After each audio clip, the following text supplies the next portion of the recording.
Hello everyone. Welcome to episode 5 of Multiple Calls. I'm Scott Hewlett. So I want to start off by saying a public thank you to everyone that checked in on me over the last little while. I know there's been a lot of people in our department looking out for each other, and I really appreciate those that reached out to me. So with this episode's guest, I can quite comfortably use the title of role model. Not just to women in the fire service or thinking of entering the fire service, but to firefighters overall. She's a go-to person around the station and on and off the fire ground. We delve deeper into the life of a volunteer firefighter, the challenges of breathing life into new skill sets for a department, peer support, Firefit and the Combat Challenge, and the importance and influence of family and childhood. For any parents out there, or prospective parents, if you want to know how to set your kid up to be a solid person and kick ass, listen up. Here's Mandy Gould. Mandy. Scotty. Welcome to the podcast. Thanks. I appreciate it. Awesome. I'm super stoked to be here. I'm honored, to know that you've grouped me in with all these other people it's pretty honorable to be here. I'm pretty excited. Yeah, we've had this back and forth via texting, and I told you you're undervaluing yourself. Yeah, I just, you start to listen to these people and it's they have amazing backgrounds. They're amazing people on and off the job, and to be grouped in with them is, I feel pretty grateful to be here. So thanks for thinking of me and inviting me out. This is great. Yeah, we're all happy to have you with us too in the same way, right? And this is, having that gratitude for each other is really good. Sure, absolutely. Yeah. So I mean, we were just talking briefly beforehand there about learning about everyone's stories and getting to know them deeper. And I've known you and worked with you for a while, and I'm actually excited to find these little things that I didn't know before either, right? Yeah, it's a really good experience. Just from talking earlier, just like you just said, that learning about people's background before they came to the job or how their journey came to be, it's pretty cool because, just seeing people in passing, and then you don't really know much about their background other than, what position they are on the truck or what shift or which platoon, and getting to know their background and their story. I thought it was really, really cool. Yeah. So Lake Clayton, you grew up small town? Small town, yes, right? Very small town. Literally knew everybody in town. And the fire service was actually a big part of your upbringing.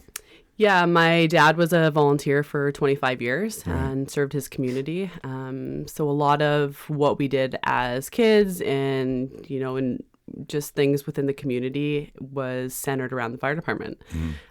So they did, bake sales, garage sales, anything to raise money for either charity or a family in need. And it was a huge social thing. And not only for my dad, but for us as kids. They had Santa and everything at Christmas where they had this huge party with all the kids. So not only for my dad was a social thing, but for the kids it was. Right. So being brought up in that and seeing my dad, leave our birthdays or Christmas or any family gathering at the sound of his pager. At that time, it was he called it a squawk box. Right. It was this massive red thing that he held on his belt, and you could actually hear the call, which was kind of cool. Oh, no way. And growing up, they had this massive siren. So if a fire call went off, this siren went off at the fire hall. I think Orangeville had that as well. Yeah, and the entire town heard this siren, and you knew there was a fire call. So the volunteers would be responding. So that was a really cool memory for me, just knowing the sound of that siren. And I know others still are like, where is that siren? We need to set it off. And it's maybe not now's the time. But so yeah, it was a really cool upbringing in that terms. And I was pretty thankful to have that experience at a young age. And it wasn't just my dad. My uncle volunteered, my cousin volunteered, and my grandfather was in the RCMP. So I kind of had this feeling maybe this is kind of my route, but wasn't really sure. And then his brother, so my great uncle, was a Toronto firefighter. So there was a big family dynamic in terms of emergency service, but kind of as a kid, you never really know what you want to be when you grow up. And yeah. I think that except Clayton, he knew. Yeah. But for me, that it was always in the back of my mind as terms of firefighter, maybe a police officer, teacher. But honestly, the sky was the limit. I had super supportive family, super supportive parents. And regardless of what I thought I wanted to be that week, a cowgirl, whatever, they would have supported me 110% no matter the choice. So it was never a doubt in my mind that I couldn't achieve something. Right. So for them, I'm pretty thankful that I had them to kind of push me and lift me up when I was maybe down or never really thought of this as a profession. So Yeah, I want to touch on that some more, but let's touch back to your dad for a second. So yeah. what was his main occupation? Like, what was he doing?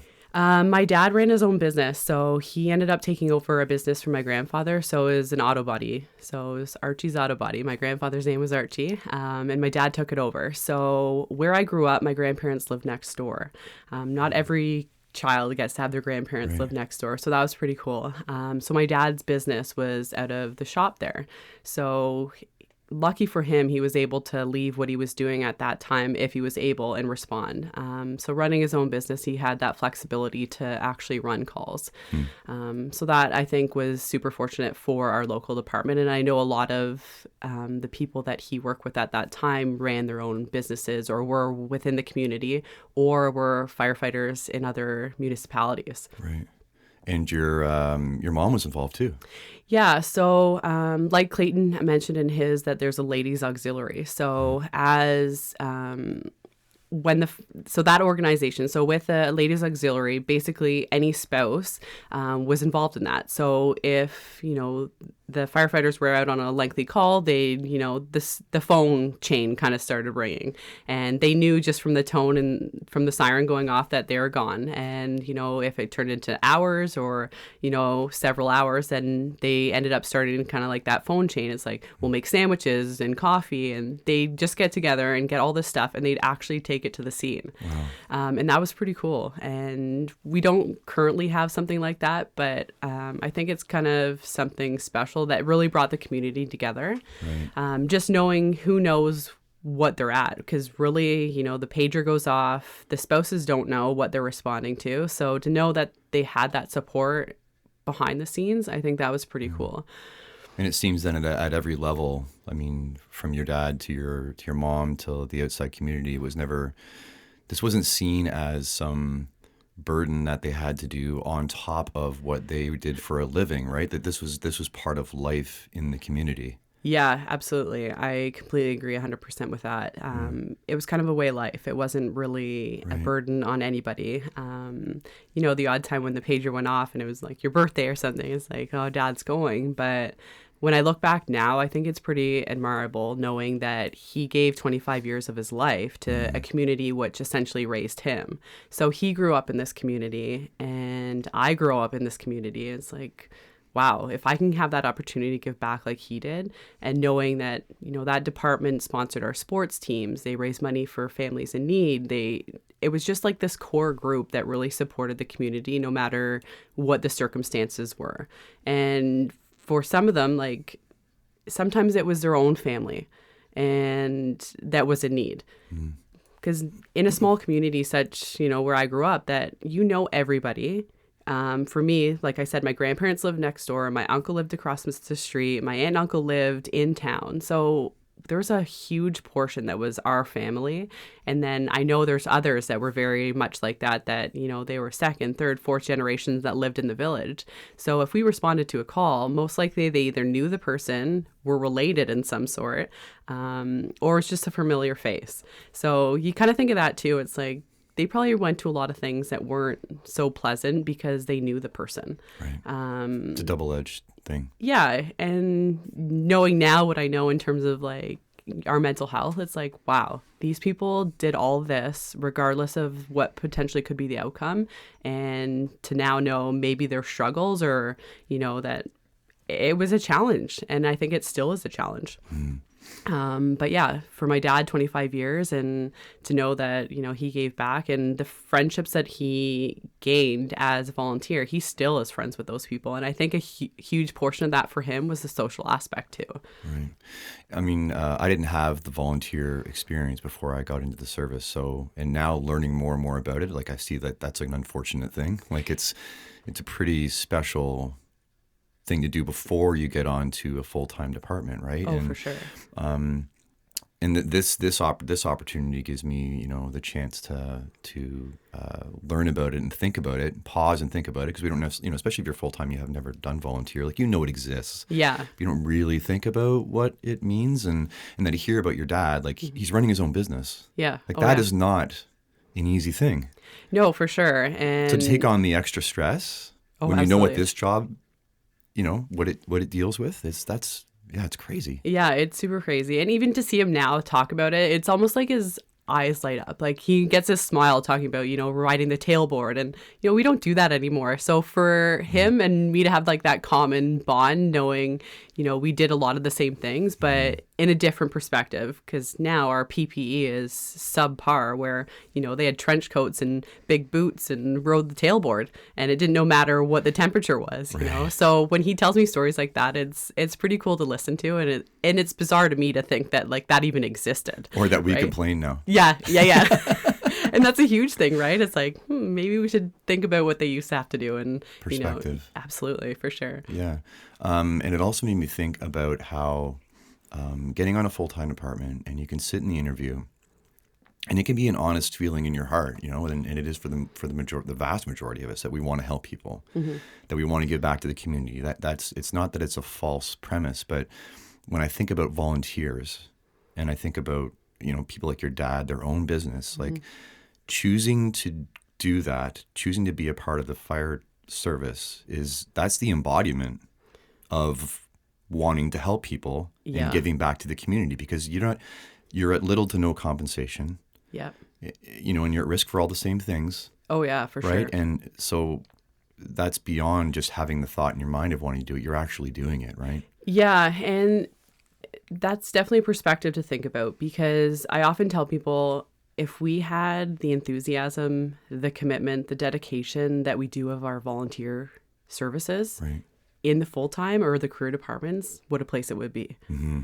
Because I look at these people, and you'll show up, at the call, you see a car at the fire hall. It's like, oh, what's so-and-so doing? You pop in, they're like polishing the truck. They're doing anything that they can to make sure that place looks amazing. Right. And it's hard to,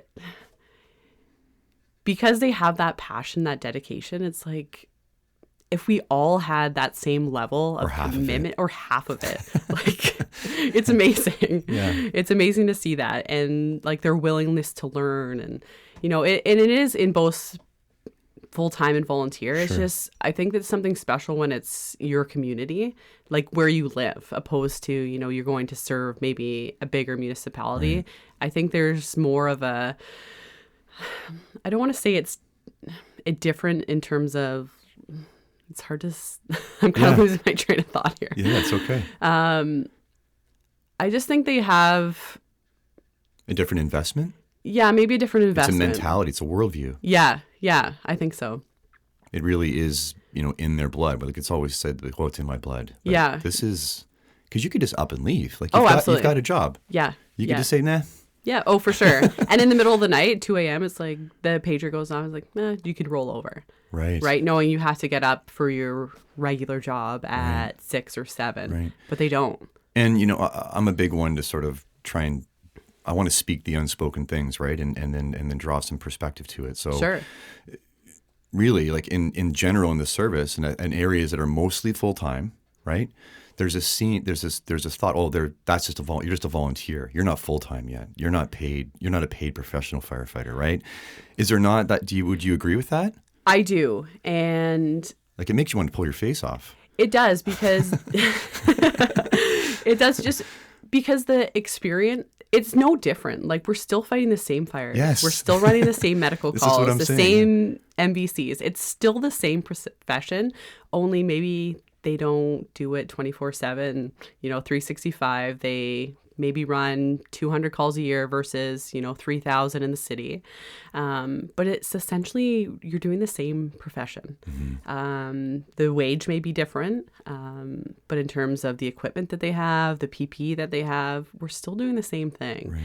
And for a lot of full-time or career staff, a lot of people's careers have stemmed from volunteer experience. So I see people where they forget where they came from. Right.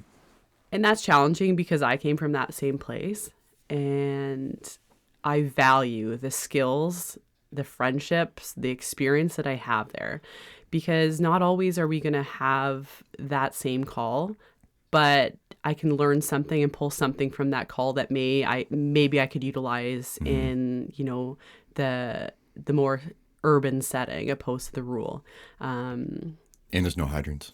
And there's no yeah, so and that's something too, right? The whole tanker shuttle and moving water, and that experience is like, you need to practice. It'd be nice to grab, you could just grab a random firefighter in a full-time department that has a tanker, which we do, right? Yep. And say, okay, you're driving this today and you're going to go, and they would be probably extremely nervous. Sure. Yeah. Right? Yeah, absolutely. So that's the moment you realize what the volunteer knows that you don't know. Yeah. Yeah. That level. Yeah, absolutely. And I think it goes both ways too, where, we gain skills from the urban setting in terms of apartments and, maybe high speed MVCs on the highways, right? There might be, and there's that too. So there's, I think, a fine balance.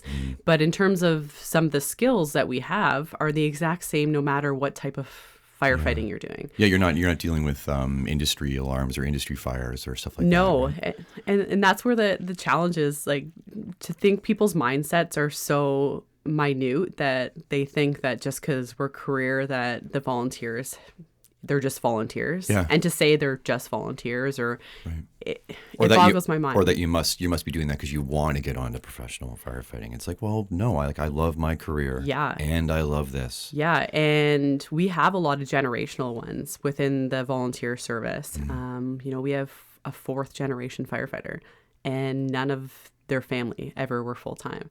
Right. So you got to think of that too, right? It's just like a family's dynamics to give back to their community. And we have people that have come to the profession, in their mid 40s or 50s, and they have a full-time career of something completely different. And they just, they're like, wow, like what you guys do is really amazing. They've seen us either at a community event, raising money for our local hospice, whatever it is. And they just see that, we can be still that small town feel, and they want to find some way to give back. And why not with their volunteers? Yeah. So their intention and then what draws them isn't necessarily that, first in on the line, like, that alone, like just a cover shot, I mean, all this kind of stuff of like that happens so rarely, but is like everyone's held up for. Sure. It's more of the meat of the job is, absolutely. That, right? Yeah. And so that is definitely heartwarming to know that there's people out there that still want to do that for this reason. Right. And it has nothing to do with the title or the t-shirt of being a firefighter. It is strictly to give back to their community. Right.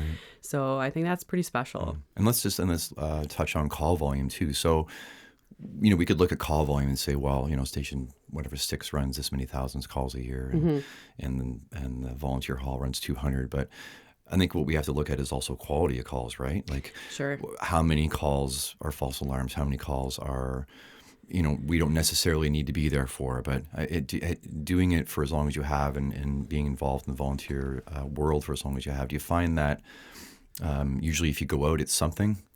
Yeah, usually.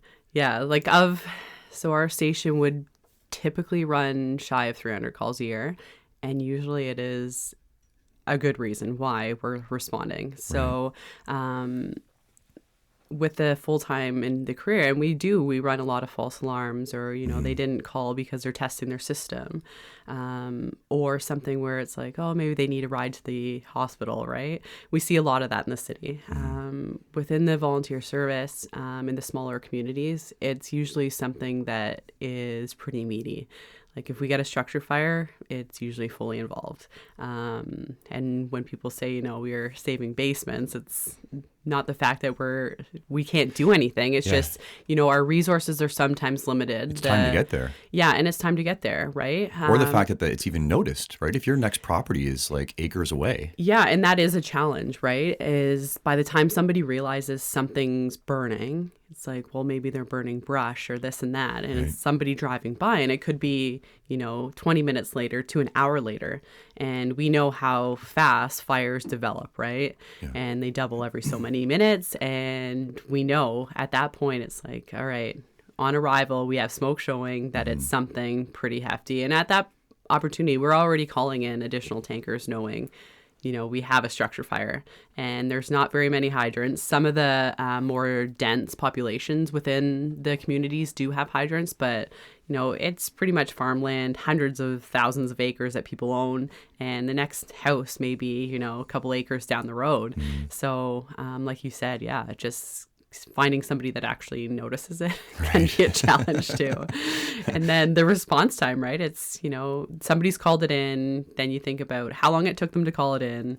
They've called 911, they've dispatched it to our pagers. Now they're responding to the fire hall, and then, ensuring that they have a full response. So, that time, the clock is still running. So usually it's something when we get it. And then the country roads too, right? It's like high speed, maybe dirt road, whatever it is. And it's usually or something. Unplowed, yeah. Yeah, so in terms of my experience on the volunteer service before I got hired full time, the calls that I had run had substance. Right. And to gather some of those skills and experience from those to put forward to my career has been definitely an asset for sure in my mind. And I think that anybody that has that experience definitely has something else in their back pocket. I know we don't run calls that are always the same, but if you can pull one thing from each call to say, this is what I'd like to do again, this is what I don't like, this went well, this didn't, I think it's only going to be a benefit moving forward. We can have calls that are similar, but because the industry that brings us, because everything's so different, that I think we just need to pull something out of that call that we can do again or that worked well, so that we can at least have our own kind of filing cabinet where it's like, wow, okay, this is similar to this call and why can't we use this? So there's a lot of similarities. There's never two of the same. So I think that's kind of nice to have that perspective too. And do you think based on size, it's easier to disseminate what happened on each call, to talk to everybody about it, and then everyone can sort of make a decision to move forward in a new way? Whereas if we had to do that, in our department, to get everyone to, it's just there's that saying, it's a big ship to turn, right? Like if you're smaller and you're more maneuverable, you can make a quick culture shift or a quick tactic shift. Or yeah, there's still a lot of the same challenges for sure, but it does take time. And that's, I think, the challenge. Like you said, it's a big ship to turn. And I think that goes with both services, volunteer and career. What people have to understand is that there's so many things that have to happen behind the scenes to get the ball rolling. And we need advocates that continue to challenge those. And if we continue to have people challenge some of the things that we do, I think that's how we're going to get things changed. And you look at new programs that are brought to the department, right? Like I've been involved in trying to have a challenge with our man and machine program. So we do have challenges, right? And people have to understand that it does take time, because that was a thought by one of my crew members. And to get that ball rolling was, 2-3 years by the time we had tools on trucks. By the time we had tools on truck and a program in place.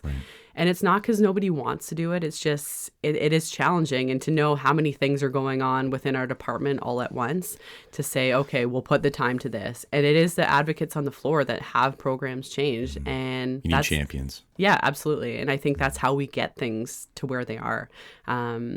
So to just show up and do your 7 to 7 and, and then go home at the end of the day and just run calls, and, everybody's different, right? Sure. For me, that's never been really my way of life, in terms of, outside of the job and at work, but to have some purpose and to push things forward, knowing that, technology changes, programs change, those things have to change all the time, with society too, right?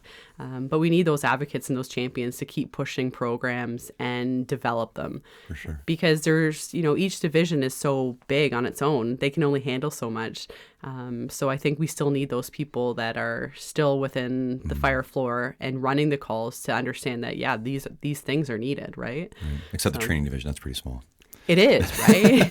But you think of their workload, right? Their workload in terms of, we have suppression, how many? Over 400 suppression. Versus expectation, right? Expectation versus output, Yeah, so I think it's perspective again, right? And I think a lot of our profession is perspective and what you see it is and what it is to you. But yeah, like that division, me personally, my thoughts is like they're understaffed, undervalued for what they do, right? So before we continue on, like currently where we are, I just want to go back briefly to your upbringing. So you grew up with two brothers. Yep. Right. And you mentioned how supportive your mom and your dad were. Sky was the limit. They never really separated and saw you and your brothers differently. No. And then I want you to sort of touch on, the family and the fun and the challenging of all of you as kids equally. And maybe you can frame that around, and then this also ties into your first experience, like handling a fire hose. So what I want you to frame this around is water ball. Can you tell me about water ball? Yeah. For some, they're probably like, what are they talking about? That's what I looked at. I'm like, well, I want to know what water ball is. Yeah. So some will probably have to Google it. Sure. It is out there. Right. So water ball was a competition within the volunteers.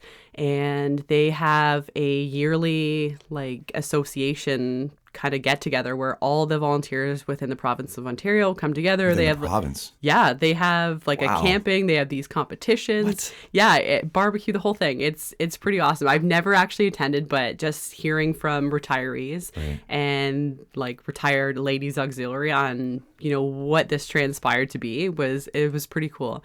So water ball had basically like a triangle frame on each end with a cable that ran between them, and I think it was 100 feet. This giant ball that ran on a pulley. Okay. And it started in the center, and each side had a 38 or 45 hose, either one. And you had 3 to 5 members on each end with the hose. And it was safety third. Yeah. So they literally had just a bunker coat on, a helmet, clearly some type of eye protection. And they had a straight bore nozzle. And the idea was basically they said go, and your water stream was to hit this ball. And as you started to get on the other team, you're pushing the ball to their like side. Like tug of war, but you're pushing instead of throwing. Yeah. So with the water stream, you're hitting this ball and trying to move it to hit either end. Sounds awesome. Yeah. So like you're completely soaked, and at the end you have a winner. So the volunteer service that I grew up within, the ladies auxiliary were like multiple time champions. And like they have trophies, they had jackets, like they had the whole thing. So that was pretty cool. So a group of us as volunteers, this is like going back several years ago, we're going to enter this competition. Not knowing, like we've never been in a competition ever. So we show up, it was in Grand Valley, and we show up and we're like, holy smokes, like they mean business. This is legit. Yeah. So they have teams, like the whole nine. So we get put up and we get destroyed like first round. Right. And you must have had a combination nozzle. Yeah, we were, we had the wide stream going. Right, it was a fog stream. Sure. Yeah. So, and it was eye-opening to see the technique, and like it was amazing to see these people move this ball and like with control of the hose and control of the stream. It was spectacular. Because you have to advance it forward. Yeah, so the team has to advance the hose line forward while the person in front has control of the nozzle, and obviously there's some type of technique that we did not figure out. Right. So we got shut down. We were on our high horse. We got knocked off that high horse. So were you on the nozzle for this? Several of us, we just kind of switched throughout the day. Okay. So after I think it was like our second loss, we're like, okay, we need to bring in a ringer here. Right. So at that time, retired Brampton chief and his wife, so Terry Irwin, Oh, no way. So Okay. they came to watch because his wife Sally was one of the multiple time champions. Amazing. So we're like, we got to bring in a ringer. So we asked her, and she's like, oh yeah. So she came in, she was on the nozzle, and we won. The Amazing. only one we won all day, she was our ringer. Amazing. So that was pretty cool. But you think, like, where did this ever come from? Like, I don't even know. We should probably look it up. Yeah. So as a kid, my first ever experience on a fire hose was in water ball. And I sent you a picture, which is pretty funny. So the picture is my cousin Jamie in the front on the nozzle. I was wondering which one was you, because you're all in helmets and all that. It's hard to tell, right? Like, myself in the middle and my youngest brother on the tail end. Right. And that was just one of our, summer picnics with our volunteers. So my dad, my family, all the other families and kids, and they set up water balls so that the kids could try. So same size, like everything. And it was just go to town kind of thing. So that was my first experience on a fire hose. Wow. So I was like, wow. Yeah, it's fascinating to me because like so much comes out of it, right? Like, exposure to, the fire service. Yeah. No separation between girls and boys. No. Everybody get in there and get it done. Yeah, absolutely. And then the fact that the family feel, right? The fun aspect. Oh, for sure. Right? The sports and activities and getting outside. Yeah. And just doing something outlandish, like trying to push a ball across the line. Sounds so bizarre. But one thing, right? That someone had an idea to put it together, and then that ends up being something for you. Like I know, and we'll talk about it. Like you weren't sold necessarily on firefighting 100%. Like there were other things you thought of doing, but you had that experience that put it in your mind as a possibility, right? Yeah, absolutely. And yeah, just getting out to have that experience. And, my brothers challenged me a lot too as a kid, and both mentally and physically, obviously. I was a middle child, so I had an older brother, and he was 3 years older, sorry. And my youngest brother and I are 13 months apart. Okay. So my youngest brother and I, we always had challenges in terms of, competing kind of against each other. And I think kind of still to this day. But we had so many friends and so many things that were so much alike, just because our age was so close. And our older brother, he was 3 years older, and it was always them versus me. So because my younger brother was so much younger than my older brother, he kind of tagged along to anything that he did. Sure. But yeah, they definitely challenged me both mentally and physically, because it would be 2 versus 1 all the time. So I always thought I need to, challenge them back. So there was many times where it was there was a lot of screaming and yelling and challenging, but punches and rolling and. Oh yeah.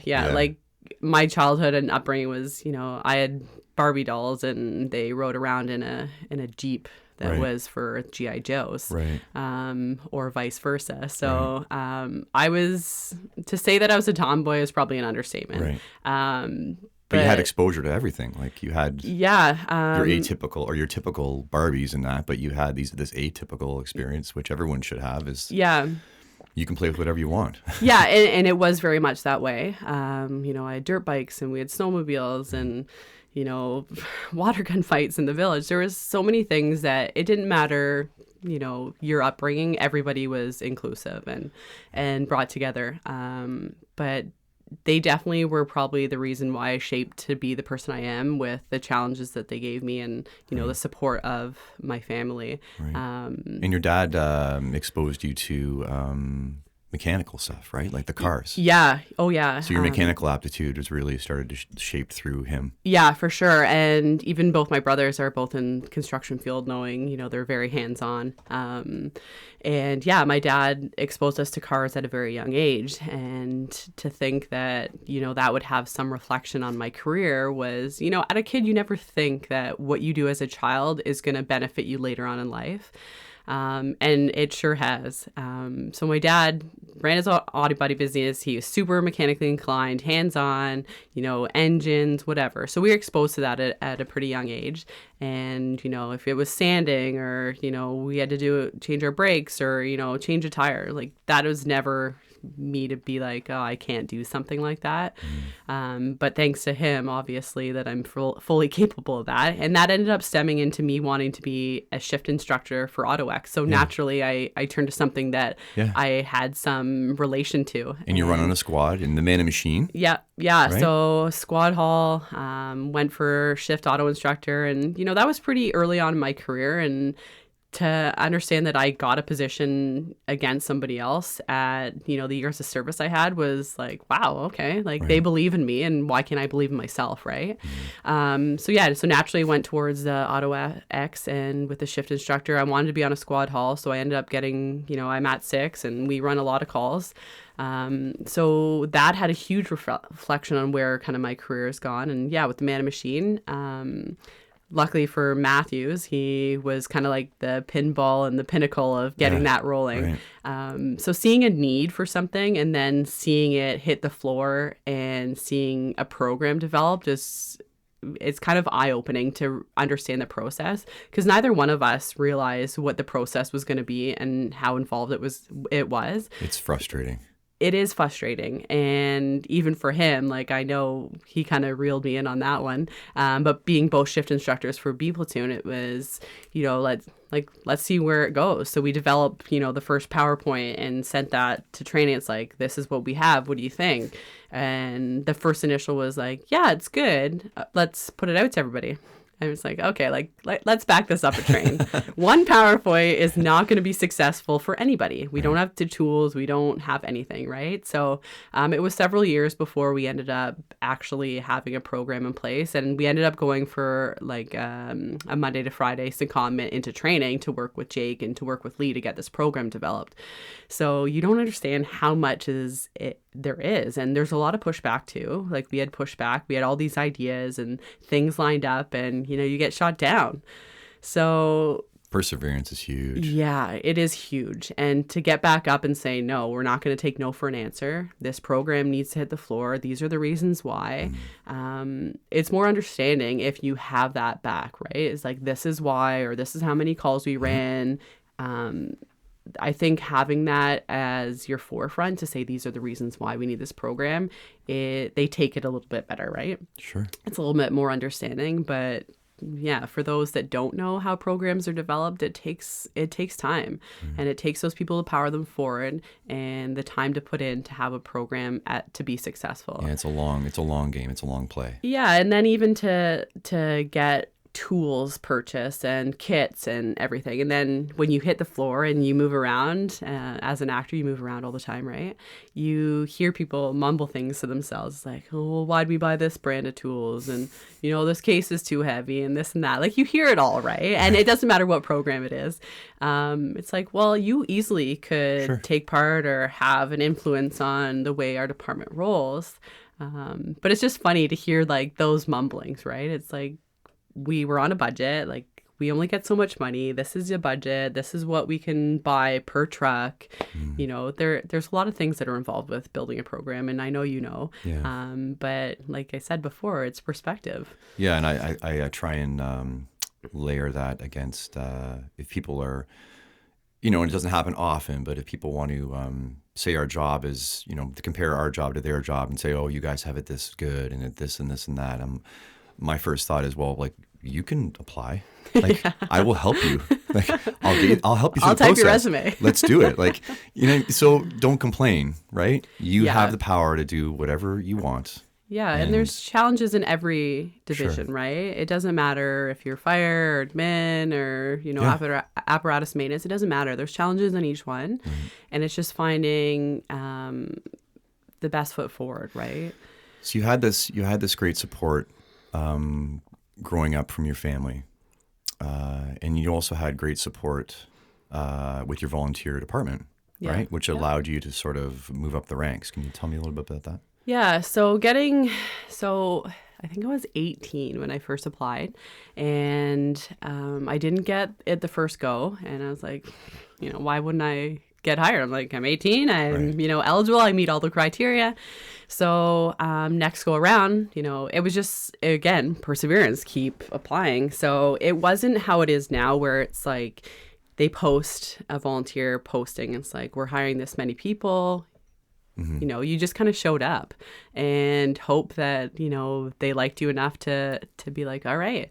So the district chief at the time, I kept sending my resume. It's like, I want to be a part of this. I'd really like a volunteer position. So eventually I was successful.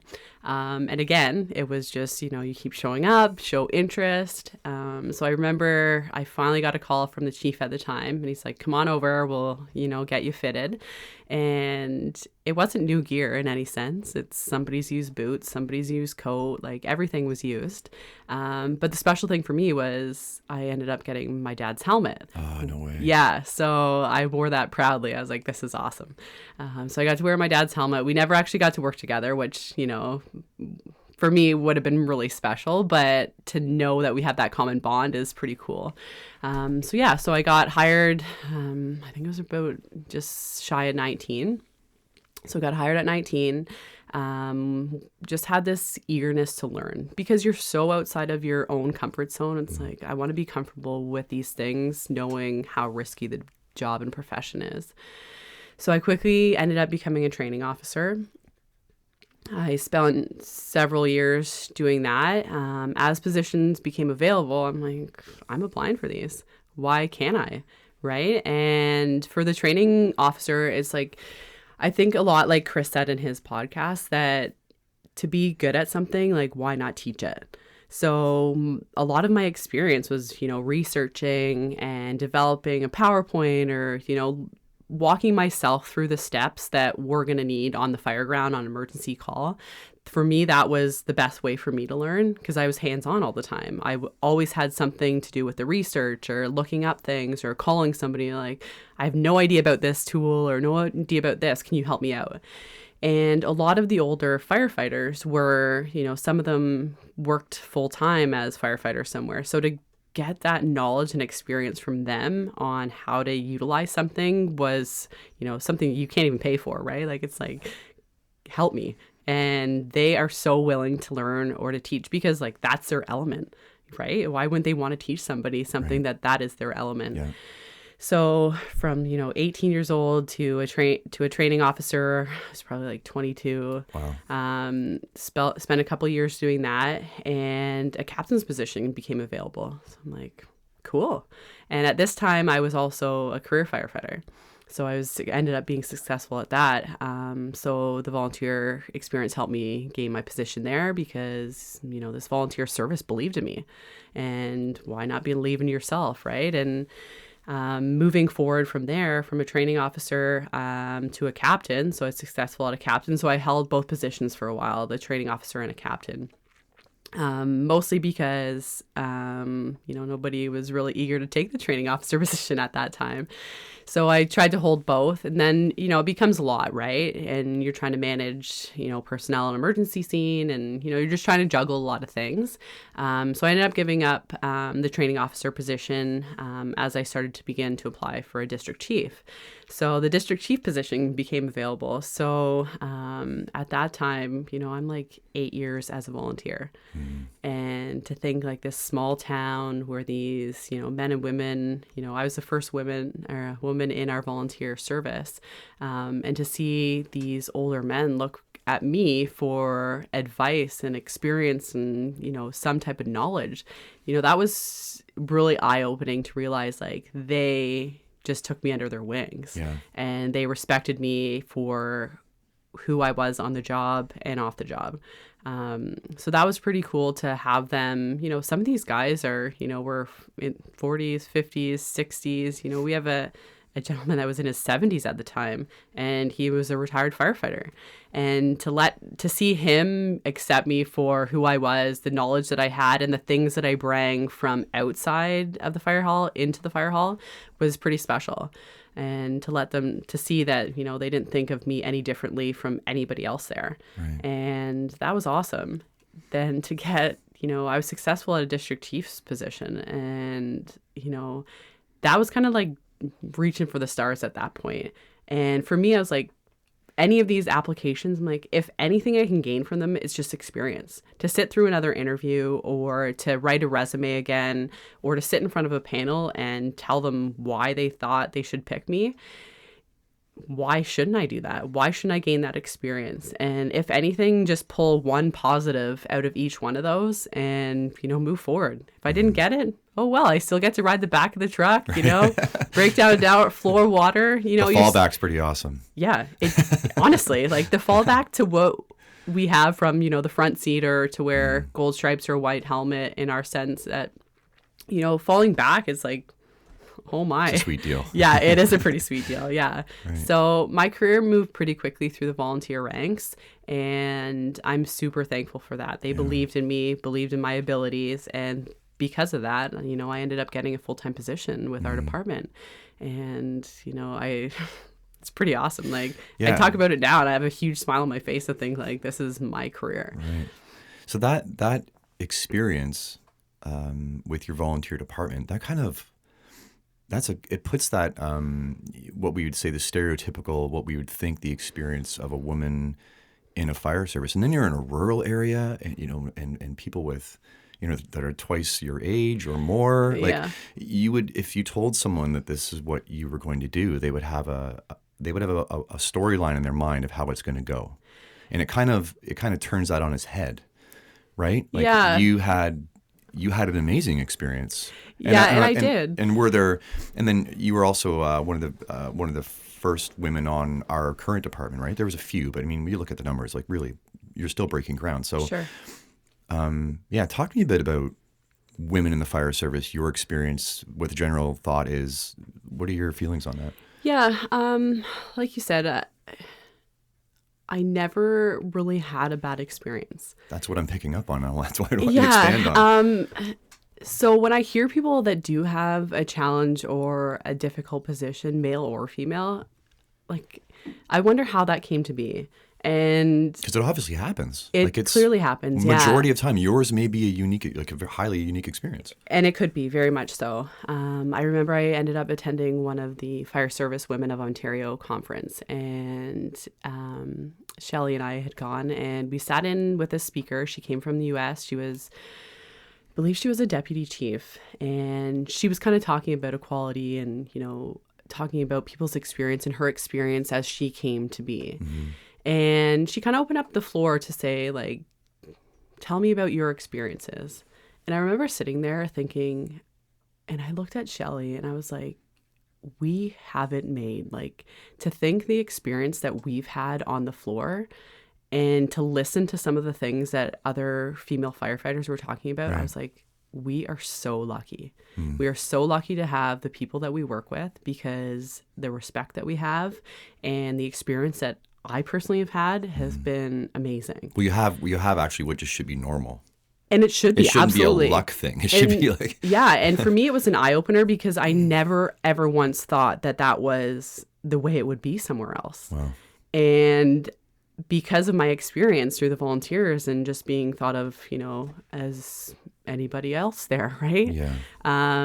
And two, like growing up with the supportive family that I have, like never to be told no about anything. And, I played sports with my brothers. We played on the same teams. There's, never a doubt that I couldn't do something that they could.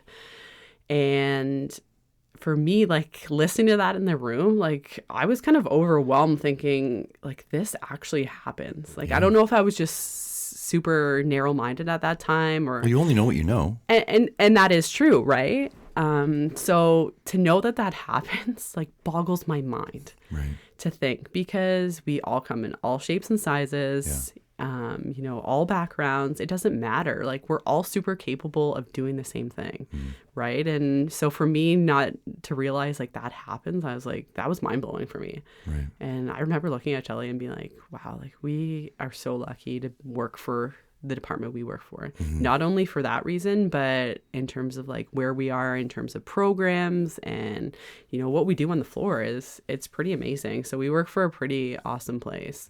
Mm-hmm. But yeah, for me, I never really had that challenge or that pushback. Right. Maybe not to my face, maybe behind my back. I have no idea. I talk about you all the time. Oh yeah. So when I think about that, it's, I have a lot of things like going through my mind. My mind just rolls at that time because I think of like the people that do have the challenges and, that sucks to know that you're coming to work and be challenged every day. And why can't we just lift each other up? Right. Why can't we just give each other the tools that we need? Or I remember, so my first captain, I'm just going to go to this for a second. My first captain, I was very fortunate to have Barry Manser as my first captain. And I remember him explaining a hose stream to somebody.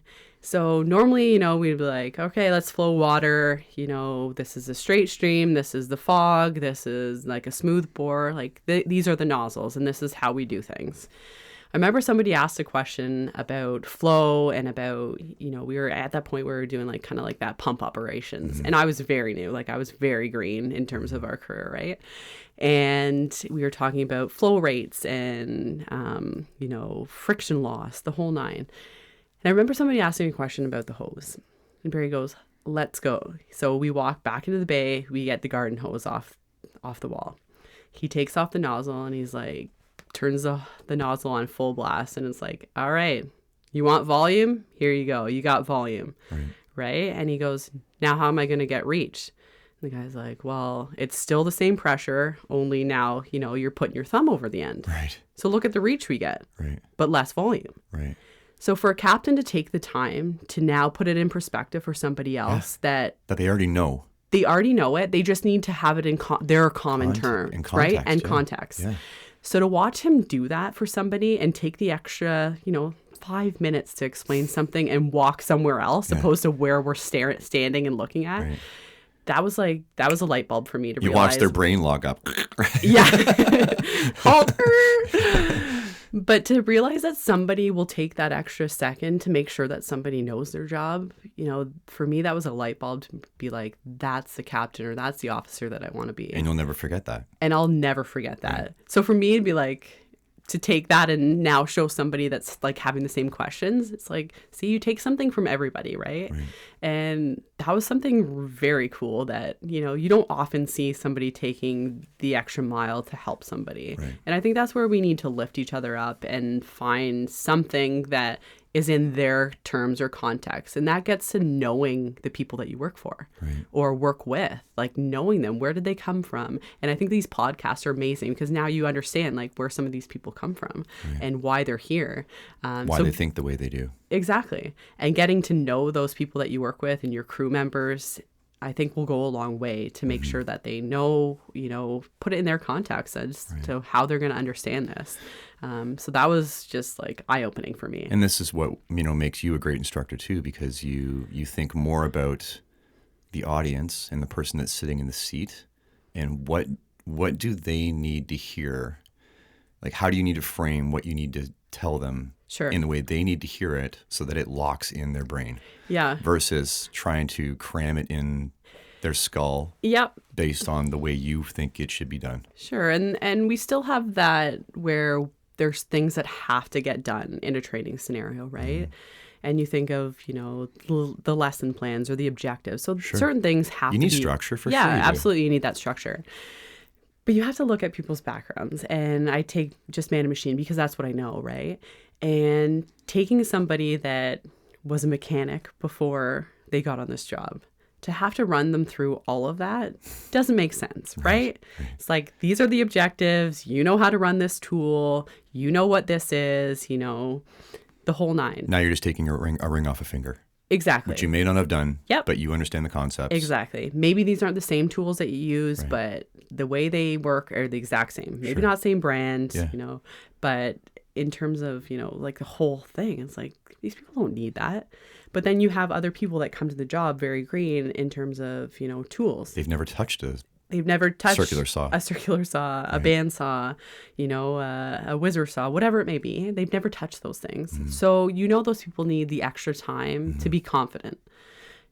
I say confident versus competent, right? Like you got to have that balance and to have somebody just have the hands on, but then even pair them up, right? To try and pair somebody that doesn't have the experience to somebody that does, bring them together. Yeah. Why not? And because they're going to come together on the fire grounds, right? And the person that knows the stuff would probably be much happier showing. Yeah. Than learning, right? Right. However, like I said, my best way to learn was to teach. and through the volunteers up to what we're doing now with AutoX is like, that's kind of the way I've learned. And I think as long as you're there to facilitate it too, because just because you know a topic doesn't mean you're really good at teaching the topic. You're not, maybe not a great instructor, right? Like there's, that's a skill in itself. Absolutely. Right? Like, I remember when I started playing hockey, I didn't start playing until I got on the department. And I remember grabbing one of the guys, the older guys. I'm like, hey man, do you mind like maybe one time we can get together and you can like, show me how to skate better? And he's like, dude, I just do it. I couldn't teach you. And I'm like, oh, okay. That was a lesson to me. Right. I'm like, well, you're perfect at this. You can just show me what you do. He's like, I don't know how I do it. Just do it. Yeah. Oh yeah. And that's like something for me, just because I teach AutoX doesn't know I know everything about it, but it's like my opportunity to be familiar with it all the time and giving the opportunity to do additional things, right? Like I still want to go and shadow other people and see how they do and, but having the transparency and the consistency across the floor, right? Because you look at like different shifts and it's like everybody's doing something differently. So I'm like, why can't we have transparency knowing like if I get moved or I'm a shift change that I'm going to be doing the same thing as they are. So that's how kind of we move the AutoX program through lately, it's right? It's a department-wide thing. It's a department-wide initiative for that reason. And at the time when we were trying to get all the pictures taken and everything for that program, it was because everybody was calling the same maneuver something different. So it was called 4 different things. Yeah. And it's like, well, what are you talking about? Dash roll, dash lift, dash push? What do you want? So to have that consistency and the transparency through the department, that's what we needed. And that's why we ended up coming to where we are now with, certain terms. And these are the pictures.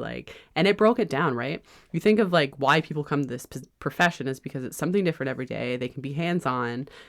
If they're hands-on learners, then we need pictures. We need them to have their hands on, to put them through all these PowerPoints. I know things have to get done, but, most of these people want just to get down and dirty, right? Well, there's another way to lock something into their brains. Yeah. And you just said the same thing, like that one thing with the hose. Like you could have put a picture of that or a video of it or whatever. And everyone learns a different way, but really experiencing yourself and having your hands on is completely different. Oh yeah, for sure. Absolutely. Yeah.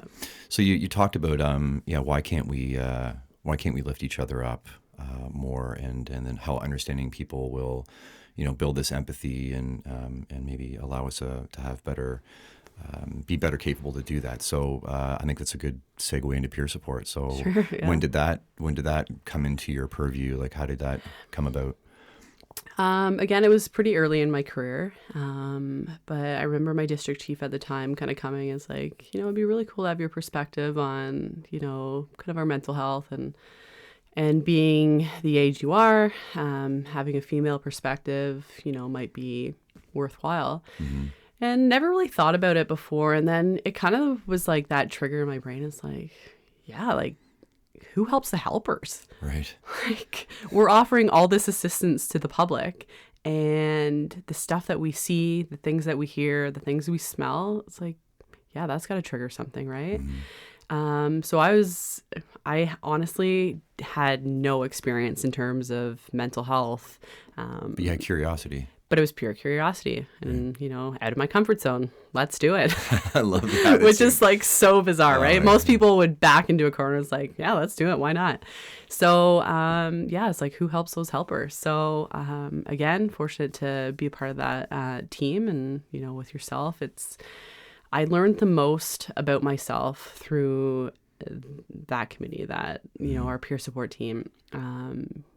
It's not only, the courses and stuff that I learned from, but it's like from others that you talk to and their experiences and, what they bring to our table and what challenges they face. You see what's going on behind the scenes. Yeah, with them. Absolutely. Yeah. And to have that trust for somebody like that is like mind boggling, right? For somebody to pick up the phone and call you, be like, I trust you, that this is between you and I, and this is what's going on in my life. Like, how can you help me? And I didn't really recognize how impactful it would be on my life until I had somebody in like a white shirt and gold bars call me. Yeah. And it was like, wow, like this person is calling me. Yeah, like, it's why? It's a leveler, isn't it? It certainly is. Yeah. That's a great way to put it for sure. So at that opportunity to, give back and serve, our brothers and sisters it's super special to me. But yeah, like I had to do a lot of courses and, get to the level that I am today. But, that goes parcel and parcel with the, the title, right? Sure. Every time you say it, I think about Anita. She loves to say that part and parcel. Nice. Yeah. I never even thought about that. Nice. Thanks, Anita. I'll thank her for that. But you think of people like that, that championed our team and never gave up, regardless of the position she held. Yeah. So let's touch on that briefly, right? Yeah, so, for sure. So female. Yeah. Right. A communications operator. Yeah. Right. Yeah. And she was older at the time when she took it on. Yep. Like, so there's all these reasons why people might not. Yeah, they'd be reluctant to call her, right? Well, and then her and I talked about this, right? Like she recognized some of these limitations and why the audience would not listen to her, even though it would be best for them. Not that she's like, you should listen to me. Like she wished she just wanted to be the vessel for the information. Right? Absolutely, yeah. And there was a block there, so she really looked to us as the link. Sure. Right, the medium. Yeah, and to know, like, people only knew her knowledge and the capability she had to serve us. Like, talk about being floored. It frustrated me to no end. Oh, for sure. And like that would definitely be somebody that I could call and feel like completely confident that she, would do her best to serve me in any way I could. So having this team to realize like these people do so much behind the scenes to make sure that our brothers and sisters come to work every day. And I know you and I talk like in great lengths about, our peer team and, the strides that we've taken, but to know that Anita basically like blazed our trail. 100%. Right. And not just her, but others that started the team back in 94. Exactly. Like to know that our team's been around that long and to know the hurdles that they've gone through for us. Right. That's pretty touching, knowing like regardless of the challenges they face, they knew there was a need or somebody needed us and they continued to power through. So now to hold, our, two of us are coordinating our team and right. Standing on the shoulders of giants. Yeah. Yeah. And that's a great way to put it for sure. Like they had massive shoulders to know like they held our department up. And these people and Anita were very much so they never once had the tightest grip on what they thought it should be. No. She brought us in. Yeah. She listened to what we said. She took our ideas and what we thought might help push it forward, and she just supported it.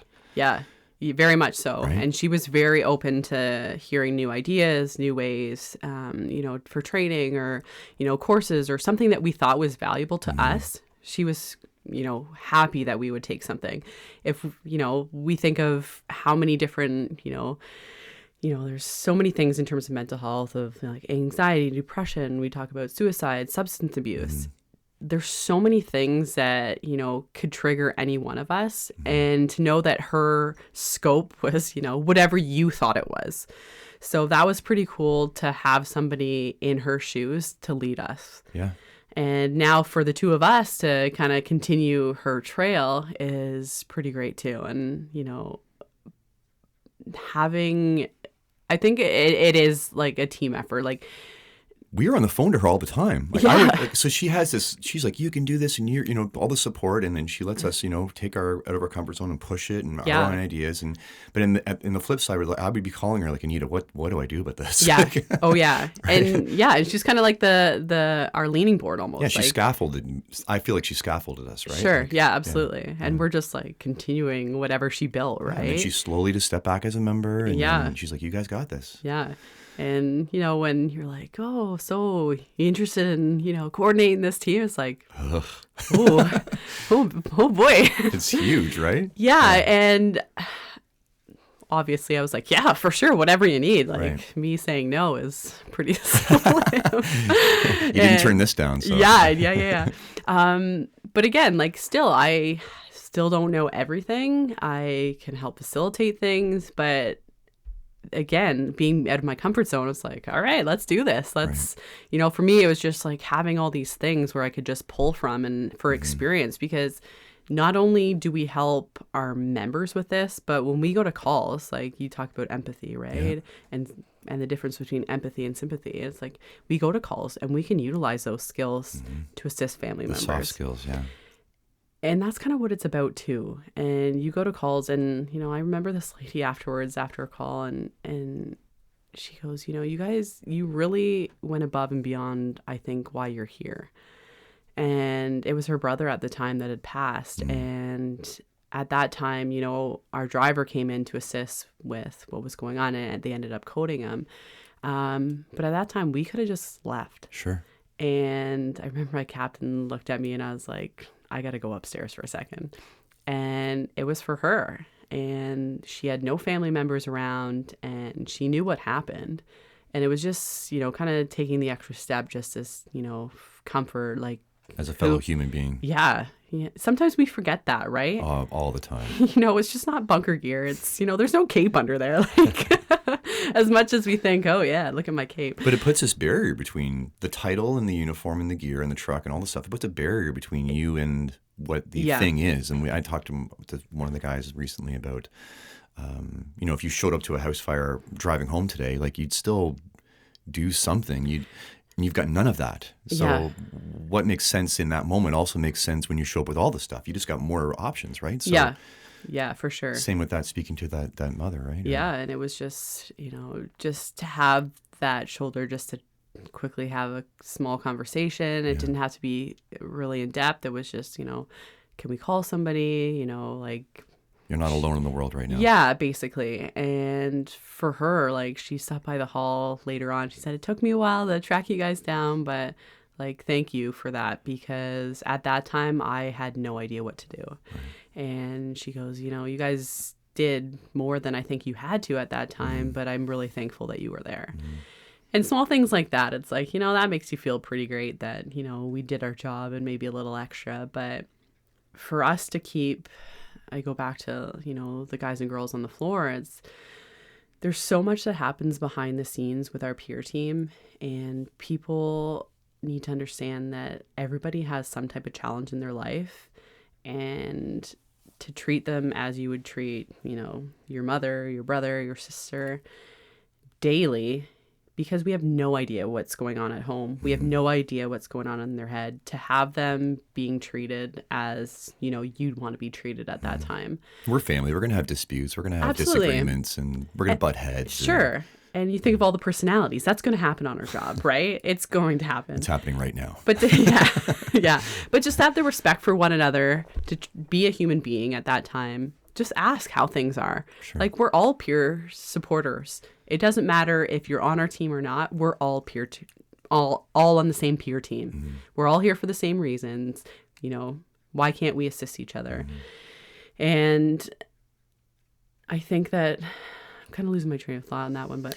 Well, yeah, like just to build on what you're saying, I had one of the acting captains call me recently, and they were doing an article for something, and it was a peer support question, and so, you know, you call one of the person's names that comes up in your head, so you phone me, and he's like, well, what would I do in this situation? Like, you know, I'm a captain, and this employee comes to me, I'm like, okay, so let's just say your buddy comes to you, right? Like, you're off duty, he doesn't work with the fire department, and or someone comes to you and says, hey, I have a problem, what do I do? He's like, oh, I would just say this, this, and this. I'm like, well, then why is it different? Like, why does it all of a sudden you feel like you have to, like, live up to this? You don't even know what you're living up to in your mind. Yeah. Right? Yeah, that's like, true. It's exactly the same thing. Yeah. Just be a good person and say what you would say. You already know how to do this. Yeah, for sure. And to say that we have, like, that armor on, it's kind of funny, because just because we're peer supporters and run our team doesn't mean that, you know, you or I face the same struggles that everybody else does. Oh, my goodness. Right? And because I had somebody call me recently, you know, we were going through the promotional exam, and I had a friend call, and again, this person's on our peer team, and it was one of those check-ins, like, how's it going? Like, especially with, you know, the most recent passing of one of our own, it's... Yeah. You know, that was a really challenging week, and it'll be quite a challenge for some time. But just to know that that person was like, you know, with everything going on, I'm just going to check in. Yeah. And I was like, yeah, I think I'm good. And then it's like, you start to think about these things. It's like, wow, things are really adding up, right? They are. I had at least 10 people, I think, reach out. Yeah. And it was like, wow. And I remember them saying, well, what would you do in this sense? What would you tell somebody in your shoes? And I was like, never thought of that. Like, because I'm in my own shoe at this time. I was like, never thought of that. We're always doing. Yeah. And it was just one of those like self-help moments almost. It's like, this is what I tell these people. This is what I'm going to do. Right. And it was taking a time for me at that point. To walk the talk. Yeah.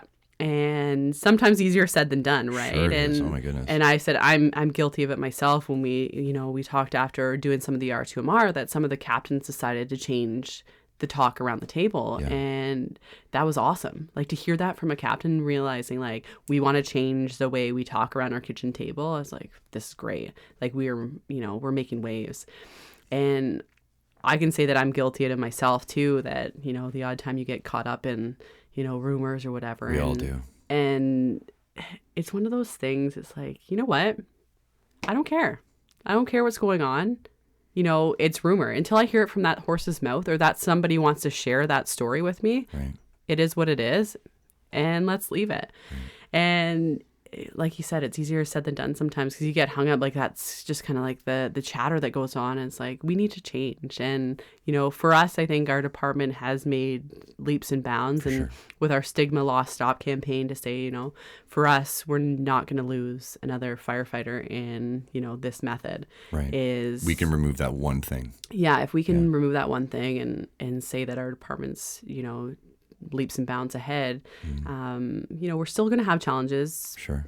But I think for the most part, it's behind us. Mm-hmm. I was explaining to someone the other day about how you're never going to eliminate stigma or racism or sexism or ageism, all these isms. You'll never remove them completely. But what you're doing is you're shifting it so that those people are few and far between, and the rest of us own the house. Sure. That's a good way to put it. So it's our house rules now. Yeah, for sure. Right.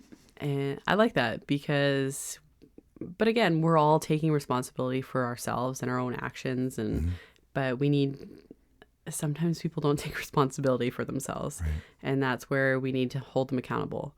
And it is a challenge. And you think of like all the things that happen and, mental health's really in the forefront of, the news and media and all these campaigns to raise money. And it's like, this has happened for years.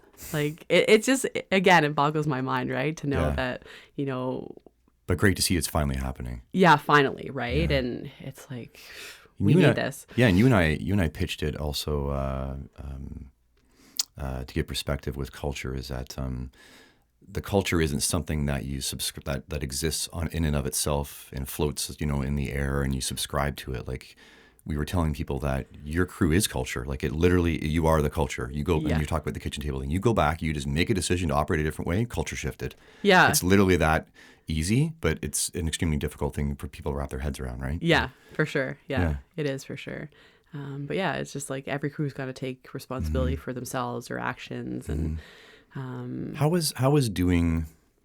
And I was thinking about this. That firefighting is very much the same thing. That you want to get on the fire department and you apply and you have this idea what the job's going to be like, what the people are going to be like, what the work is going to be like, and then you have the experience what it's actually like. Not that it's worse or better or whatever. It's just you can never know something until you do it. So you've talked a little bit about that, but can you reflect on, did you have an idea how peer supporting was going to be and then how it actually was? And like, were there distinct differences? Like, oh, this is real, or this, I didn't know it was going to be like this. Like, is there any? Yeah, I think the first kind of like debrief we did, I wasn't really sure on how it was going to go. Right. To be honest, I was pretty much shitting my pants. Right. Like to think that I'm going to facilitate all these people and their levels of experience from, recruit just hit the floor to, that district chief, and the level of experience and years of service that goes between them. And you don't want to make a mistake. Like there's that feeling too. Yeah. Right? So it just felt like, I was like, for me, I set myself up a lot of times. It's like, I put so much pressure on myself because I just want to make sure that I'm doing the best that I can and do the job the way that we're supposed to. Right. So for me, I think it was just me playing a mind game with myself that, so here we go. We do the first debrief. And I think my reaction was exactly like everybody else's afterwards. It's like, that wasn't so bad. Right. Right. Yeah. And how many times have we had that, right? After one of our debrief, or now we call it the post-incident discussion. Sure. How many times afterwards do we have people like, well, that wasn't that bad. Like, we just talked about how it went. Like, it's like, yeah, we're just basically your facilitators. We're sitting in the room with you, facilitating Keeping on track. what you guys are going to talk about anyways. And yeah, it's just, we are facilitating that, keeping you on track. This is what it is. It's not talking about, our tactics or, anything in terms of the actual job. It's like how you felt when you did this. And the very last one that we did was very much in that sense that, I think people always had this perception of what it was going to be. Like, we talk about, getting past the crybaby club and the hug club, like passing those terms, like, that's not exactly what we do. No, like, it's perspective, it's information, it's resources. So to know that, those terms are long gone, it's fantastic, because those people afterwards, like, man, like, that was awesome, because I actually got to figure out on scene what that truck was doing. There's that part too. Right. And when I say, like, we weren't talking about tactics, it was still nice to know that, because I had no idea what they were doing. It's like, and sometimes I was like, where are they? What are they doing? And it causes frustration. Yeah, and it causes frustration on scene. But you give them that forum to talk about, how they felt, where they were going, and this and that. Gave them an opportunity to realize when the next crew came around to chat about it, it's like, oh, they were there. This is what they did. This is why. Okay, and this is how we all felt afterwards. Yeah. And even one of them said, he's like, I was frustrated because I had no idea what you guys were doing the whole call. And we know that because sometimes on the radio, some captains are more chatty than others. Like, some will just give you the, the down and dirty details when it's needed. Others, may give you a little bit more information. So he's like, I had no idea what you were doing at any point. So afterwards, everybody walked out. I was like, that was great. Right. Yeah, thanks for coming. Thanks for bringing coffee and donuts. What I think is really interesting, what you just said, was that if you're doing an operational talk, it could be very easy to say, this wasn't getting done. You guys should have been doing this. You, right? But in our context of, like, tell me how the call flowed for you, that's usually how we start, right? Yeah. And then you can start with anybody. Because you're not saying, can you tell, okay, you right there, we're going to start on it right now, you're going to tell me how you feel. Yeah. It's more so, okay, I just want to go around the room. What was your role? And how did the call flow for you? Like, how'd it go? Yeah. And then what you hear is, I was frustrated, right? Yeah. I was frustrated, the emotion, because this wasn't getting done. Yeah. And then that's what gets solved, right? For sure, yeah. Not that should have been done, and then it changes on an SOG, and you're still mad about it until the next time it goes the way it should have gone. Like, yeah, oh, for sure. And so I think my setup for our peer team and becoming, a member, I think a lot was just fear for me, and just getting past that, because you're going to talk to people of all walks of life, all ages, all experience, and just getting past that barrier, right? Like, I have the knowledge, I have the skill and ability to chat with these people, so why can't I? And some of that's life experience too, and when I talk about having peer members that are our entire department, everybody brings something to the table. It's just sometimes we have to find it, or maybe that person doesn't know it, so we have to draw that out of them. Is like, you just give them the voice. Yeah, you're bringing something to the table. Let's figure out what it is, right? And sometimes it is definitely a challenge to figure that out, but others are very open to, their experience. But some people are very much, this is who I am. I'm very to myself, and just kind of getting to know that person, then like pulling it out is definitely going to be beneficial. But this is who I am. I find it can be limiting, right? No, this is me. Yeah. As opposed to just letting you become who you're going to be day to day, week to week, year to year. Like, trying to hold on to that. Nope, this is me, and I'm going to ride this out. This is for sure. And to say, like, for me, I know, like, I'm not the same person I was when I got on this job, right? Like, there's so many growing opportunities, not only personally, but, professionally too. So to say, like, you're the same person you got on with, not even close. Yeah, no, not at all. Just, there's so many things that happen between, your first day of getting on to where you are now, and having our peer team as somebody that's looking out for your health and well-being is amazing, because there's so many departments that don't have what we have, and how many times have we gone to other departments to support them, right? And you bring it up to the volunteer in your community, right? Yeah, so they're very thankful for that, and I know how many times we've run into people and it's like, thank you so much for coming to chat with us. And again, it's like that fear, right? People have no idea what to expect, and I think that's the biggest part is like, but even as much as we've done it and we have the experience doing it, when I'm first going to go now to a new audience of a rural setting, it's out of your comfort zone, and we still have that. Oh, okay, well, I got to think about how's this going to go, and you're a little bit nervous, right?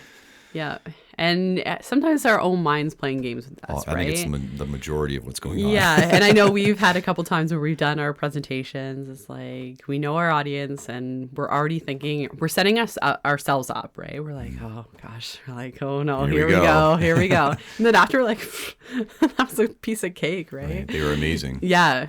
Or the reverse, you're like, this is going to be really great, and it's like, oh, that went off the rails. Dun dun dun. Yeah. So. Right on. And then speaking of getting out of your comfort zone, let's talk about Firefit and combat. That's definitely outside of a comfort zone. So that it is. So not being one, I think we're learning most about you is you see something that's really hard and you're like, I want to do that. Yeah. So is that how this started? Like, what was your entry into that world? Yeah, I think so. The first year I started, it was actually the year that Brampton was hosting nationals. So I think our chief, Andy, at the time was like, it would be really great to have a female team. So that gets to Chantel, and Chantel knows me and is like, I'm going to call Mandy. So she calls me, and probably because she knew I wouldn't say no. Right. So I know our first team member. Yeah. So, she doesn't know it yet, but she's on the team. Yeah, but she doesn't know. And then it's like, who else can we rope in? It's like, Shelly. We're going to get Shelly. Here we go.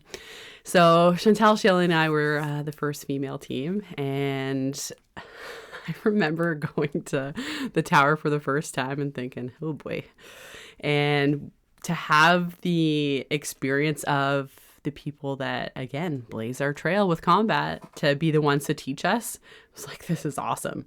So the resources are there. The resources, yeah. So the first kind of go is like, just go. Just do it. Ready, like, go training. Yeah. Ready, go. Okay. So you go and it's like, this sucks. Yeah. But for me, there's never quit in like my vocab, right? That, yeah. And I take that back to my figure skating career. And yeah, I said figure skating, everyone. And I had a coach, and get a hockey player to do that stuff. Let's see if they I ended up playing hockey, but we'll go back to that. Yeah. But I had this coach that, I was like, I can't. And she's like, there is no such word as can't. Right. You can. You just have to find the way or the method to do it. So that kind of ingrained and stuck in my head. So, again, your childhood bringing right to where you are today. So for me, like, that was just not an option. So I was like, grab this dummy and it's go time. Like, we're just going to get through this. So we get through it, and I remember them being like, well, wow, like, you didn't even have to stop. I'm like, I'm not stopping, right? If I stop, it's probably going to be even worse. Right. And after that, it was like, oh, by the way, there's technique to this. Right. Oh, thanks, Tips. Like, set me up for failure, then tell me that there is. It's only going to get easier in some ways. Yeah. So we started training, and like we ended up getting a coach over at Sheridan College, and Drew Herder ended up having that connection. So, our whole team, guys and girls at that time, went over, we did some dry land training and kind of went from there. Next level equipment. Yeah. And it was fantastic. He donated the memberships to us, and, after work or before work. So this is back when we were on the 10 and 14s. So we had that ability to either meet before shift and after shift. So we had this really cool setting, and we had a coach to be like, this is it, set up a program for us. And we really stuck to that program of lifting weights. And it was just so that we could peak at the right time. Yeah. Starting in January. Yeah, like we started early. Like I think it was like October. Yeah. And we started pretty early just because all of us really wanted to do well. Like this was on our home turf, the first female Brampton Fire Combat team. It's like, let's make sure that like we are good to go. So we did it, and we were going to do just a team. It's like, well, let's give this individual thing a go, right? What was I thinking? So you were thinking you were going to be great is what you were thinking. Oh gosh, it was We something. were thinking that, It yeah. was something for sure. And the guys were so supportive, and it didn't matter, how long we spent at the tower or, what we accomplished that day. It was like they kept pushing and pushing us, and to have them lift us up was amazing. But still, like, even to know our training mentality, for me, it was another outlet too, because I had this opportunity to train with just females where, Right. at work, I didn't always have that opportunity to just have like girl time. I say girl Sure. time, and we both chuckle to ourselves, Yeah, right? yeah, yeah. But we Warrior had, time. we had this bond too, right? Right. Yeah. And it was just something special for us to have together. So our first competition, we went to Thames Center. I think our first one was, and like for us, we were always smiling. We had a great time, like to meet the people that were there. It didn't matter what patch you were, what department you represented. It is a massive family. And that was really special because we were like the new kids on the block, being, our first, we're like the rookies that year. And their, Toronto Fire Ladies team has always been like our rival, and they're Vaughn, so right? strong. Vaughn, like Jacqueline, she's been around a long time and like hold a lot of records, right? So these people were so supportive, and it's like, oh, we're gonna race you guys, this is gonna be a lot of fun. It's like, fun.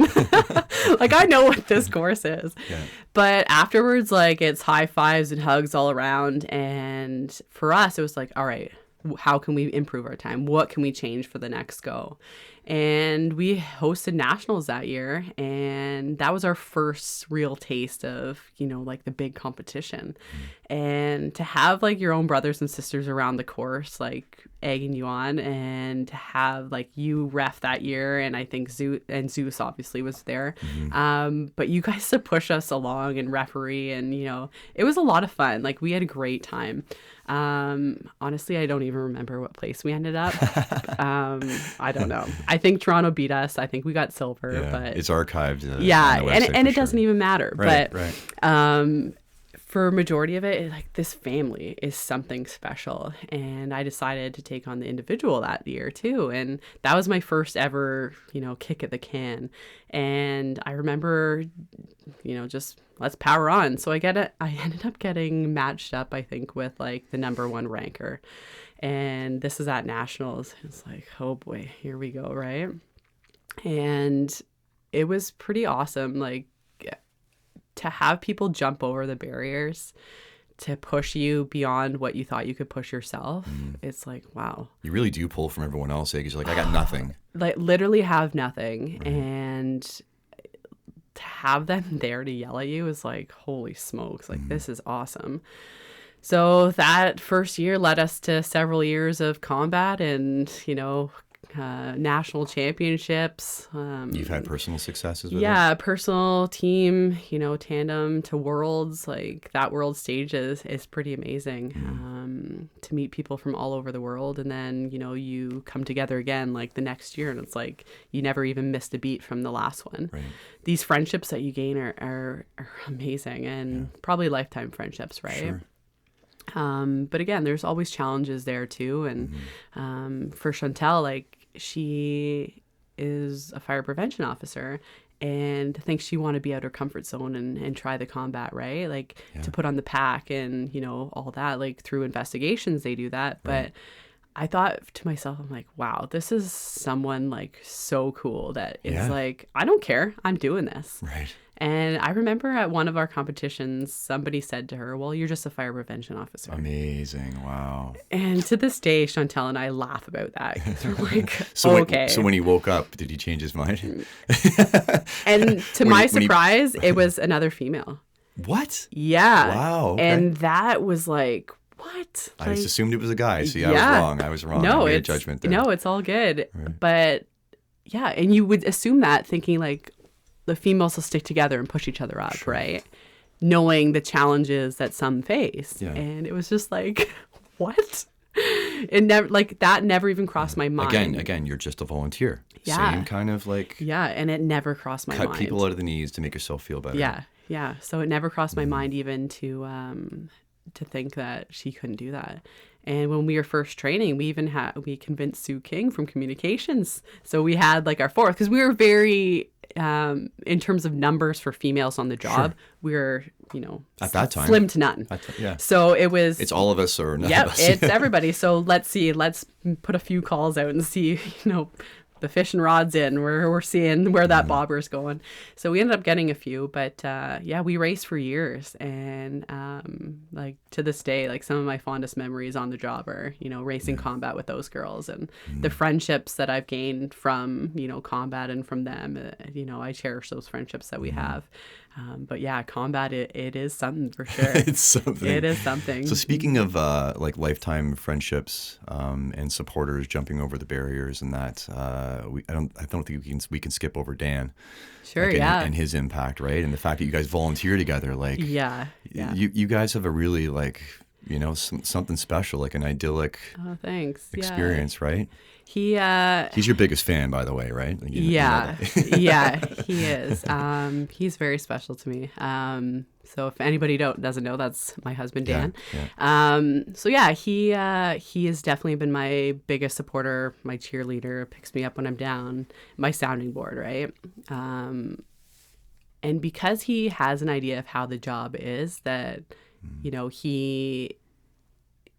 he understands when either it's like, I don't want to talk about it, or it's like, it's just like verbal diarrhea. It's like, so how was your night? It was awful. He gets it. Yeah.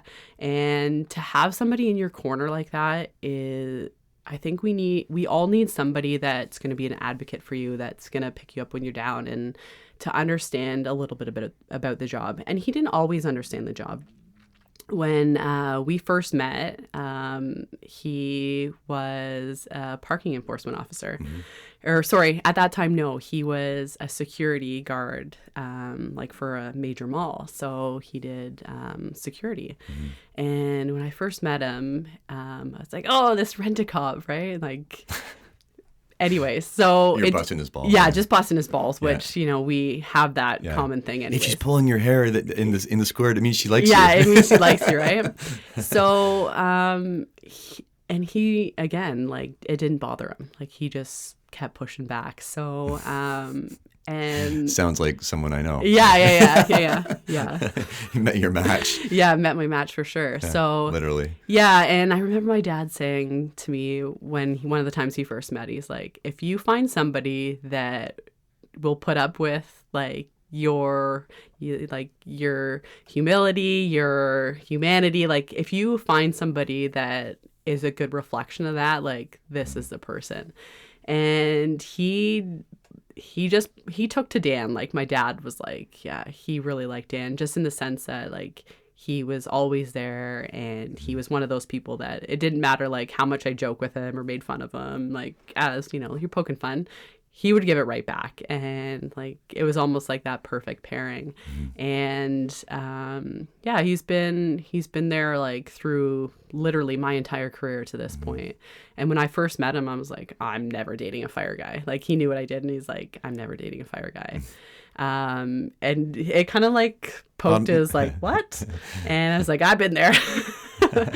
But he didn't know what I did for the longest time. And I just didn't want that to be, because I had people in the past where it's like, I told them what I did, and it was like, they kind of backed off thinking like this person is like, they don't need anybody for themselves. Yeah, it was like almost like they're so self-sufficient and strong enough that they like, let's like back off. So I had some people like that, and I was like, what? Like it's good that eliminates those people, right? Yeah. So he didn't know what I did for the longest time. And then we went out with some friends, and he at that point didn't have my phone number. Like I hadn't given him my phone number.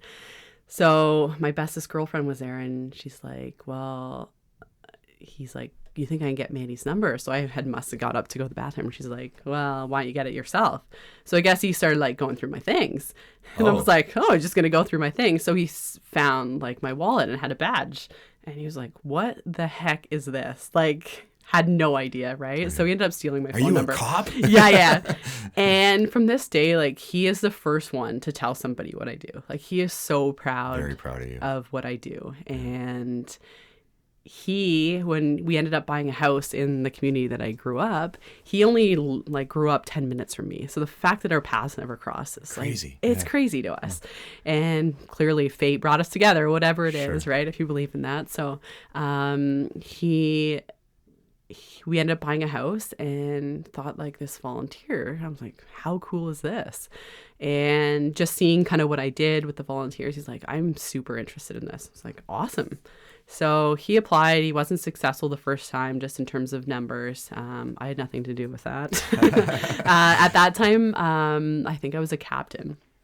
So the second time he applied, he was successful, went through all the training. For him, it's like a wicked balance, because he does municipal law enforcement on one side, where he goes to work every day. People yell at him, they spit at you. You are not thanked. It's a thankless job.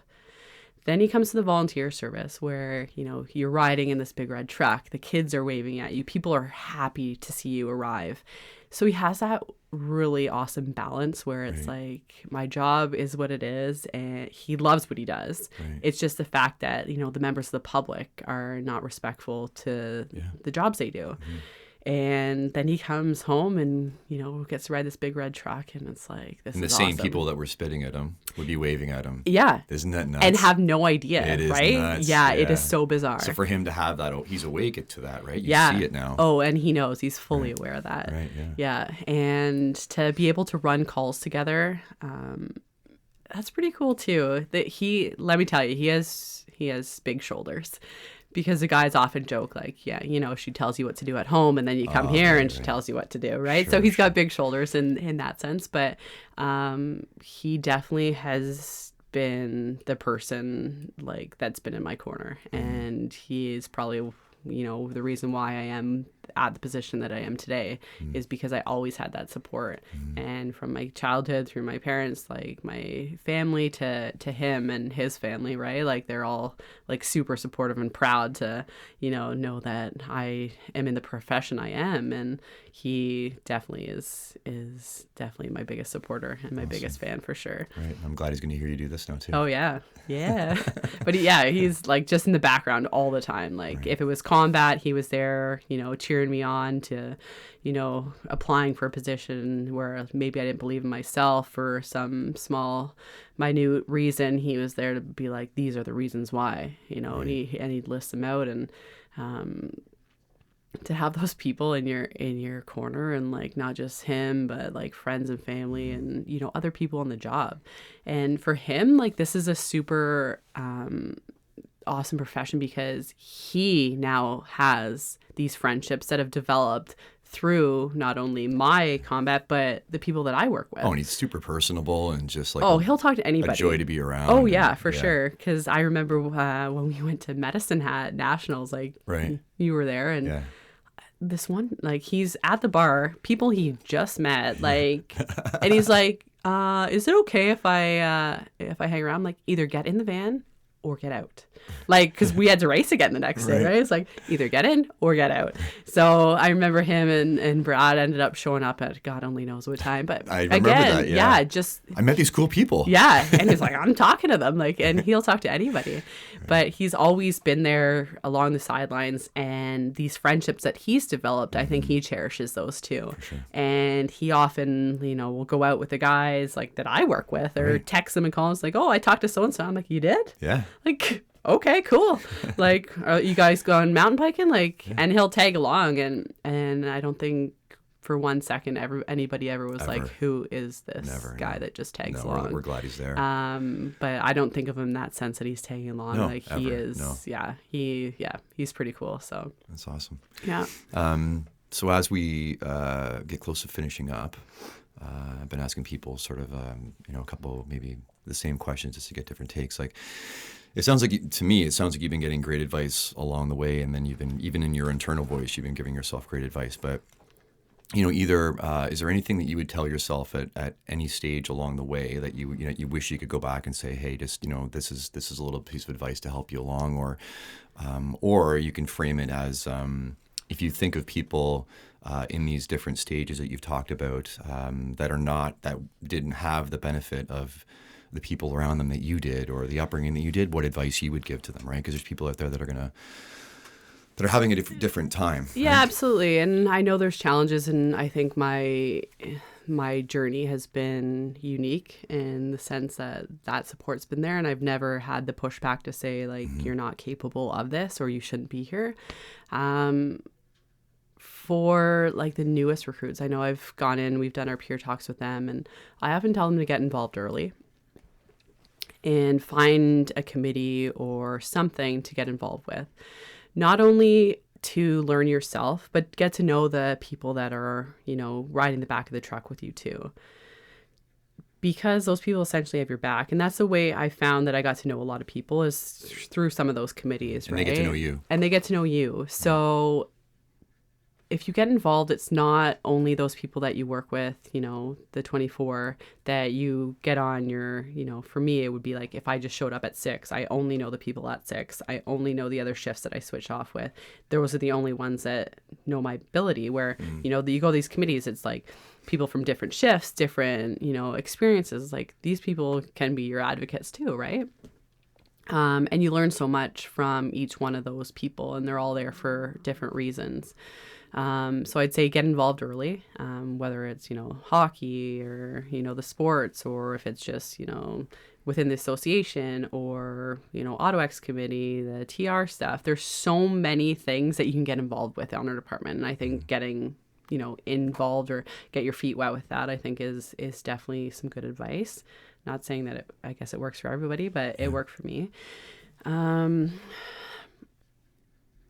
For people that maybe have the experience and maybe are in, your or my position, that to help those that maybe are in need of like that extra help. And that's where I think back to our captain, when I started, is like, he went above and beyond to show somebody something that was so minute, but in their terms, like, it was their perspective, it was in their wheelhouse. You never know the power of a small thing. Yeah. So I think for us, knowing the things that we know, to give to some of the more green or the younger in terms of fire experience. I don't mean younger in terms of age, because we come at this job at all levels, and all age groups and all life experience.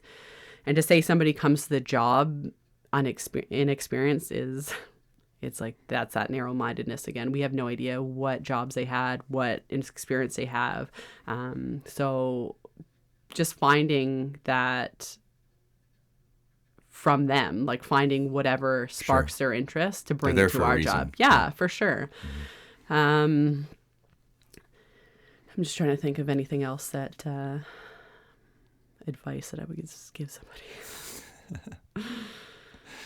What about volunteering in their community? Yeah, like if you have the opportunity to, it is something special. And even if it's not fire, I mean, it's just volunteering in general. Yeah. So again, when I talked about some of Dan's stuff, when he got involved with the volunteers, he also started going to we have a Village of Inglewood Association. So we have an association within our community. So all the smaller ones do. So they deal with, events in the community, or if there's issues, with stoplights, or they want speed humps or whatever, they'll go to council and they talk about things that are going on in the community. So again, he got involved with that, and now he sits on their executive board, and that's pretty powerful when people come to these committees and it's like, we need these change, and these are again our advocates for our community to make change, and we need people like that in this world. We need those advocates to make the changes, to make this a better place for us all. And if you can get involved in your community, why wouldn't you? Like, that's the place essentially that you could be raising your family, or that, you're decide to live and to have an idea what's going on, because, that's just like voting, right? If you don't vote, you never had a voice. And that goes not only to our association. If you don't vote and then complain that somebody has a higher wage, like, it's like, well, you had the opportunity to go and make a change. And you didn't, yeah. And you chose not to. Right. And I get life catches up with us all, but it's just trying to find that work-life balance, and it's not always easy. And I say that like I have my SHIT together, and I already swore once in this, so. But it's okay, it's marked explicit for a reason. Okay. But to think that I have it all together is not the case. Like, we all have our challenges. It's just finding that balance. And, if it's, talking to somebody or finding your outlet to work out, walk the dog, mountain bike, paint, sing, whatever it is, like, we need that in our lives to find that balance, because our career is not everything. Right. And same thing. You can squeeze a lot out of it, but there's more. Yeah. We can definitely squeeze a lot out of it. And even that experience that you find within, your career comes back to the real world. Sure it does. Right. So it's not always easy to find that balance, but if you can find it, definitely. That's awesome. So speaking about being out of your comfort zone and getting in your own head and thinking it's going to be a certain way, was this better than you thought it was going to be? Yeah, like, just have the conversation, right? And I know, you know a lot about me, but I'm sure there's things that you learn just through chatting. But I think this is awesome. Honestly, I didn't know what to expect from the podcast, and not to be ignorant in any sense. I was like, I didn't know either. So I have no idea what this is all about. And when I listened to Zeus's first one, I was like, they're literally just sitting up there shooting the shit.